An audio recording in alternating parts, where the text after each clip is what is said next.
No nii, 1. juuli sai 5 kuud, kui ma olen vloginud. Räägime siis natukene, kuidas läinud on ja kuidas ma ennast vaimselt nagu olen tundnud.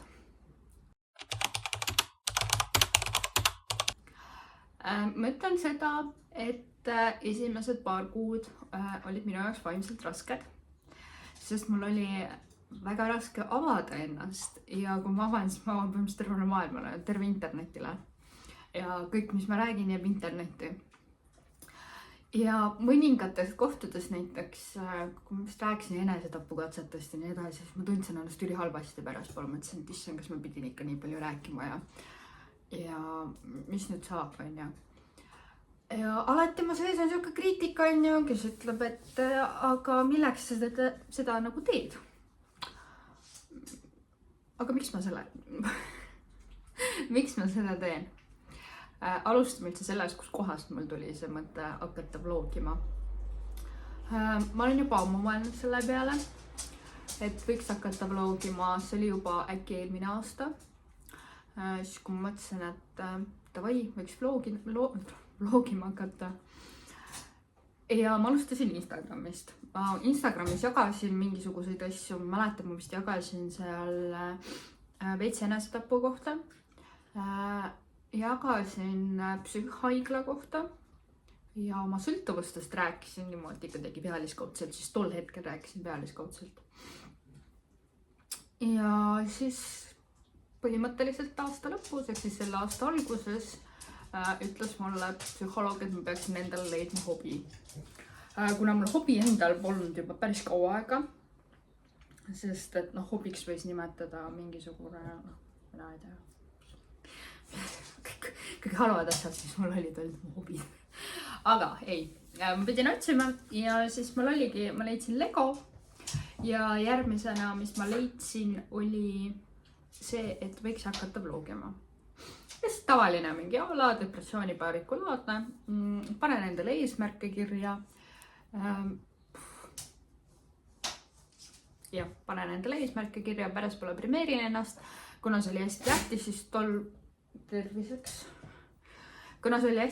siis tol hetkel, kuna mul oli vaja ennast liigutama hakata ja oma enesehinnangut natukene tõstma, siis sellega ma seadsin endale eesmärke ja täitsin neid eesmärke ja sellega ma siis tõstsin enda enesehinnangut. Ehk siis ma suutsin ise endale tõestada seda, et täitsa pekkis, mul on vist nüüd ka mingisugune parasit sõna. Nii, ja sellega ma siis tõestasin endale ja enesehinnang nagu tõusis. Miks ma enam ei tee eesmärgi vloge? Ma ei tea. Ma kuidagi ei taha seda teha sellepärast, et ma sean endale mingisuguse nagu kohustuse. Aga mulle ei meeldi endale kohustusi nagu panna peale. Selle eesmärgi asjaga oli ka nii, et kui mul mõni eesmärk jäi tegemata, ma olin pahane enda peale, siis ma nagu rohkem surusin ennast jällegi maha. See on jällegi halb. Nii, aga lähme nüüd edasi nendest eesmärkidest ja asjadest. Järgmised vlogid, mis olid kogemusvlogid.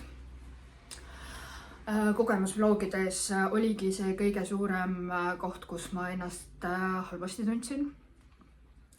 Sest et ma jagasin võib-olla liiga palju, aga samas ma praegu mõtlen selle peale, et normne, savi, täiega.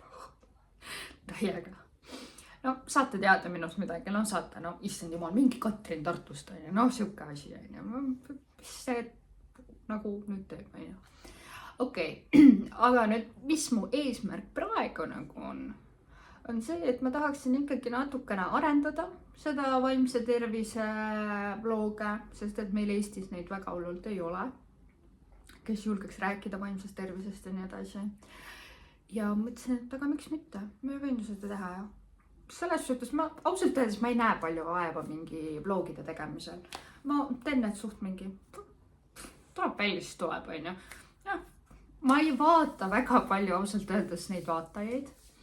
Minu jaoks on mega üllatusena, kui mul tuleb 200 vaatamist täis, ma olen nagu päriselt või? Nagu mida? Ja mul on 20 jälgijat, saate aru, 20. Psss. Järelikult on ikka huvitav. Järelikult ma olen ikka huvitav. Aga, et mida saaks paremini teha, ma kindlasti loodan ja ootan ikkagi kommentaare. Missuguseid teemasid võiks rohkem rääkida, mis teile rohkem nagu meeldiks, on ju. See aitaks mind hästi palju. Sest aeg-ajalt tegelikult ma natukene lõhun pead, et mida ma võiksin nagu ikkagi vlogida. Emotsioonide päevik täpselt samamoodi, ma mõtlesin, sabi, ma mõtlen selle telo kätte, lihtsalt hakkan näitama teile enda emotsioone. Äkki võib-olla te saate aru, kui raske on olla bipolaarse häirega. No tegelikult ei ole raske või ebamugav on.